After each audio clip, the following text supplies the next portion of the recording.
안녕하세요. 미스테리 실화소니입니다. 오늘은 조선시대 유배 생활에 대해 이야기해보겠습니다. 보시기 전에 구독과 좋아요 부탁드릴게요. 꼭 유배지에 도착한 후에는 요즘식으로 말하자면 가택연금이나 다름없어서 주막이나 정해진 집과 주변 지역 이외에는 관리의 허가를 받지 않으면 바깥으로 나가실 수 없었습니다. 유배지는 대부분 보낸 지역에 계속 보내는 경향이 있었고 국가는 유배된 자들을 위한 지원을 전혀 하지 않았기 때문에 유배당한 죄인의 생활비는 본인이 부담하는 것이 원칙이었습니다. 만약 생활비가 없으면 유배지에서 본인이 벌어서 먹고 살아야 했지요. 그래서 당상관 정도 되면 이를 대비하기 위해 상단을 휘하에 두는 경우도 많았습니다. 평소에는 그 상인들을 휘하에 두고 비호해주다가 삭탈관직 당하고 유배를 가게 되면 같이 데려가서 그들이 벌어다 바친 돈으로 생활하셨습니다. 또한 유배인을 감시하기 위해 지방민 중 형편이 조금 되는 사람을 보수주인으로 지정해서 돌봐주도록 했지만 당연하게도 험준한 곳에서 물자가 많이 생산될 리가 없었으며 당장 먹고 가는 것과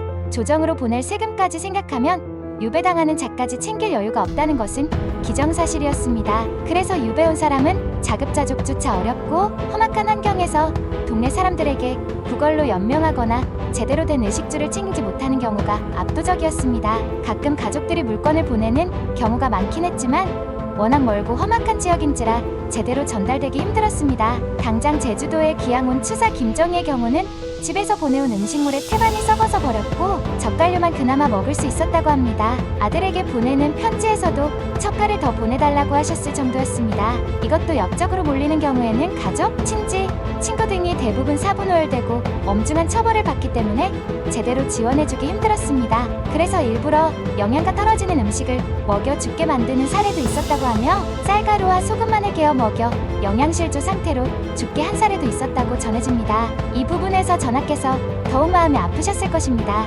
하지만 어느 정도 덕망이 있는 자가 기양을 가거나 높으신 분이 정계의 파워게임에서 밀려서 낙향하다시피 한 경우는 지방관의 배려를 받아 외출이나 식사도 제공받을 수 있었습니다. 사실 이 경우는 중죄인 처벌이 아닌 정적 추방의 성격이기에 최소한 먹고 살만한 지원을 해주었습니다. 또 이런 사람들은 기양 온 마을에 훈장을 맞는 경우도 있었습니다. 흉악범이나 파렴치범도 아니기 때문에 남 보기 부끄러울 것도 없었습니다. 기양도 어느 정도 클래스가 있어야 보내다 보니 현지 사람들의 교육 수준이 높아지는 순기능도 있었습니다. 꼭 고관대작이 아니더라도 일단 벼슬이 있다는 것은 그 어려운 과거에 급제했다는 것을 의미합니다. 그리고 이는 곧 공부에는 도가 텄다는 게 기정사실이라 자식의 과거 급제가 일생일대의 소원이지만 주변에 이렇다 할 지식인이 없는 지방 양반들에게는 절호의 기회였습니다. 일단 유배도 종류별로 고생하는 급수가 달랐습니다.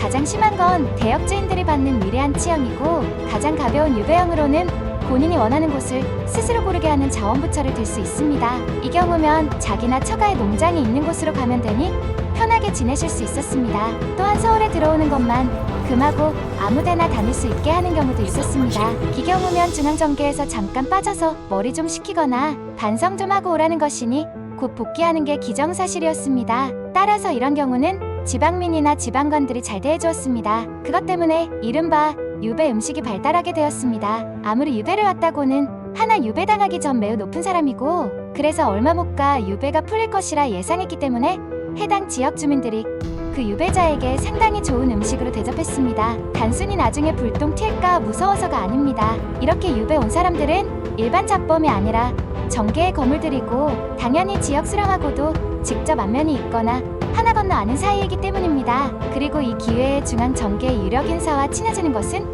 지방민들에게 상당히 좋은 투자가 될 수 있었습니다. 일례로 장희재의 경우는 여동생이 중전마마를 한 적이 있는 사람의 장희재 본인이 세자의 외삼촌이기까지 했으니 유배를 가서는 되려 그곳의 지방 사또를 마치 자기 몸 좀 부리듯 하는가 하면 유배 생활을 하는 주제에 한성판윤이라고 들먹거리는 우스운 짓거리를 하는가 하면 심지어 관복까지 입고 다녔다고 합니다. 그러나 영모에 연루되어 복귀 가능성이 없는 중죄인들은 극한 생활을 할 수밖에 없었습니다. 혹은 정말 일반 잡범들이 유배를 온 경우가 있는데 현지인들 중 이들을 애써 돌봐줄 사람은 당연히 없었기 때문에 낯선 고장에서 온갖 고생을 하면서 벌어먹어야 했습니다.